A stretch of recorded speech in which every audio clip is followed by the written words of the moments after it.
ಶ್ರೀಕಾಂತ್ ಪೂಜಾರಿ ಅವ್ರನ್ನ ಅರೆಸ್ಟ್ ಮಾಡಿ ಒಳಗಡೆ ಹಾಕ್ಬಿಟ್ಟಿದ್ದಾರೆ. ಕರಸೇವಕ, ಹಿಂದೂ ಕಾರ್ಯಕರ್ತ, ಹಿಂದೂ ಸಂಪ್ರದಾಯಕ್ಕೆ ಸೇರಿರುವಂತ ವ್ಯಕ್ತಿ ಅಂತ ಶ್ರೀಕಾಂತ್ ಪೂಜಾರಿ ಪರವಾಗಿ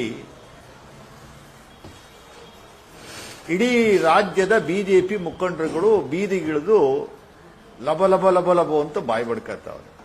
ಶ್ರೀಕಾಂತ್ ಪೂಜಾರಿ ಯಾರು ನಿಜವಾಗಲು ಅನ್ನುವಂಥದ್ರ ಬಗ್ಗೆ ಒಂದಷ್ಟು ಬೆಳಕು ಚೆಲ್ಲುವಂಥದಕ್ಕೆ ನಾನು ಮಾತಾಡ್ತಿದ್ದ ನಂತರ ನಮ್ಮ ಲೀಗಲ್ ಎಕ್ಸ್ಪರ್ಟ್ಸ್ ಟೀಮೇ ಇದೆ ಇಲ್ಲಿ. ರಮೇಶ್ ಬಾಬು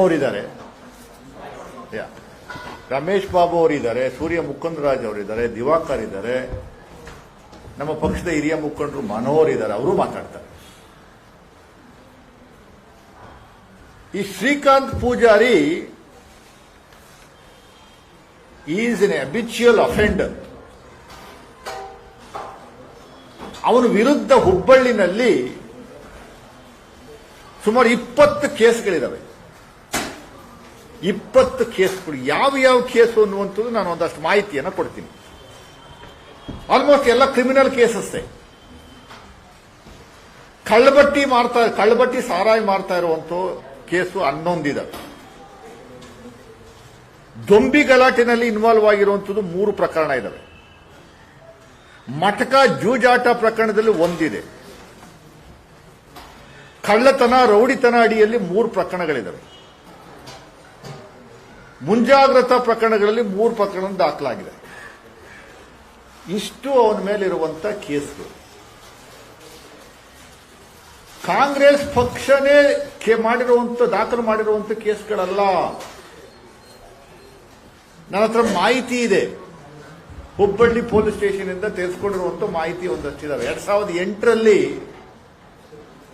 2009ರಲ್ಲಿ ಇವನ ವಿರುದ್ಧ ಕೇಸ್ಗಳು ದಾಖಲು ಮಾಡಿ ಒಳಗಡೆ ಅಷ್ಟೇ ಜೈಲಿಗೆ ಕಳಿಸಿರುವಂತ ನಿದರ್ಶನಗಳಿದಾವೆ. 2008 ಮತ್ತು 2009ರಲ್ಲಿ ಇವನ ವಿರುದ್ಧ ಕೇಸ್ಗಳನ್ನು ದಾಖಲು ಮಾಡಿದ್ರು.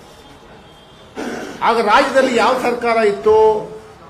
ಯಡಿಯೂರಪ್ಪನವರ ನೇತೃತ್ವದ ಸರ್ಕಾರ ಇತ್ತು. ಬಿಜೆಪಿಯವರೇ ಈ ಶ್ರೀಕಾಂತ್ ಪೂಜಾರಿ ಅವರನ್ನ ಅರೆಸ್ಟ್ ಮಾಡಿ ದೊಂಬಿ ಗಲಾಟೆನಲ್ಲಿ, ರೌಡಿ ಶೀಟರ್ ಗಲಾಟೆನಲ್ಲಿ ಒಳಗಡೆ ಕಳಿಸಿರುವಂತ ಕೇಸ್ಗಳು ಇದಾವೆ. ಸೊ ಶ್ರೀಕಾಂತ್ ಪೂಜಾರಿ ಪರವಾಗಿ ಇಡೀ ದೇಶಾದ್ಯಂತ ಕರಸೇವಕ, ಹಿಂದೂ ಮುಖಂಡರುಗಳನ್ನ ಸಿದ್ದರಾಮಯ್ಯ ನೇತೃತ್ವದ ಸರ್ಕಾರ, ಕಾಂಗ್ರೆಸ್ ಸರ್ಕಾರ ರಾಮ ಜನ್ಮಭೂಮಿಗೆ ಲಿಂಕ್ ಕೊಟ್ಟು ರಾಮ ದೇವರ ವಿರುದ್ಧ ಕಾಂಗ್ರೆಸ್ ಪಕ್ಷ ಇದೆ ಅನ್ನುವಂಥ ರೀತಿಯಲ್ಲಿ ಬಿಂಬಿಸುವಂತ ಕೆಲಸವನ್ನ ಮಾಡ್ತಾ ಇದ್ದಾರಲ್ಲ, ನಾಚಿಕೆ ಆಗಬೇಕು ಬಿಜೆಪಿಯವರು. ಜನಸಾಮಾನ್ಯರು ದಯಮಾಡಿ ಅರ್ಥ ಮಾಡಿಕೊಳ್ಬೇಕು.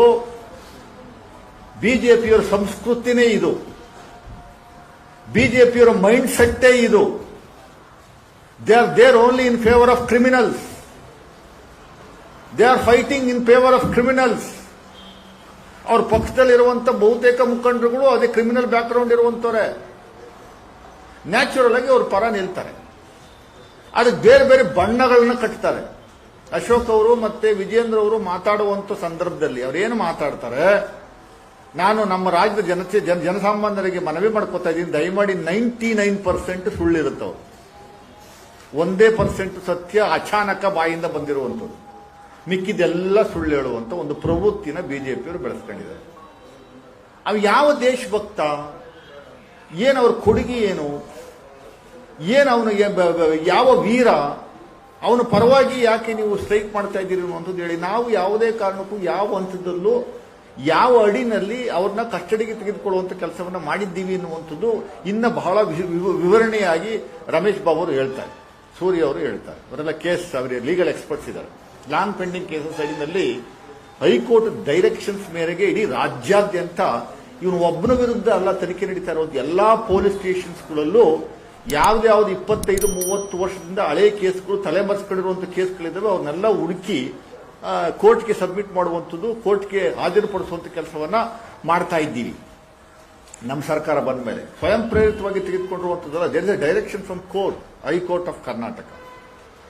ಅದೇನು ಅದು ಡೀಟೇಲ್ಸ್ ಏನು, ಹಿನ್ನೆಲೆ ಏನು ಅನ್ನುವಂಥದ್ದು ಲೀಗಲ್ ಟರ್ಮ್ಸ್ ಅಲ್ಲಿ ನಮ್ಮ ಲೀಗಲ್ ಎಕ್ಸ್ಪರ್ಟ್ಸ್ ಹೇಳ್ತಾರೆ. ನಾನು ಸುಮ್ಮನೆ ಜನರಲ್ ಆಗಿ ಮಾತಾಡ್ತೀನಿ.